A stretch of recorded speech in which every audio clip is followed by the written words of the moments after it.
At dawn, the knight awoke to the sound of the chapel bell and the smell of damp stone.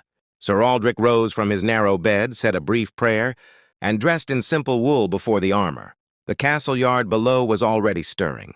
Grooms led horses to water, and the cook's fire sent a thin ribbon of smoke into the pale sky. After breaking his fast with bread and cheese, Aldrich went to the practice yard. His squire, Thomas, waited with shield and sword. Steel rang against steel as they drilled. Aldrich corrected Tomas's stance, reminded him to keep his shield high, and praised him when he did well. Training was a duty, but also a comfort.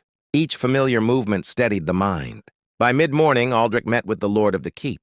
A dispute had arisen between two villages over grazing land. As knight and sworn man, Aldrich listened, advised, and was tasked to ride out and keep the peace. Justice, he knew, was as important as strength. The road was muddy from last night's rain.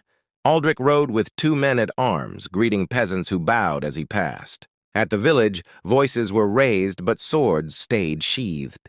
Aldrich spoke firmly, reminding both sides of their oaths and the Lord's law. By noon, an agreement was reached and tempers cooled. The ride back was quiet. Clouds gathered and a light rain fell, tapping against Aldrich's helm. He thought of past battles, of friends lost, and of the fragile calm that followed every conflict. At sunset, the knight returned to the castle.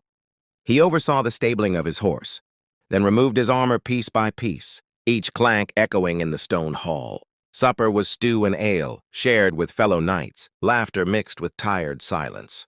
As night settled, Aldrich climbed the tower steps and looked out over the darkened fields. Tomorrow would bring new duties, perhaps danger, perhaps peace. He rested his hand on the hilt of his sword, not as a threat, but as a promise. With that, he turned in, ready to rise again with the dawn.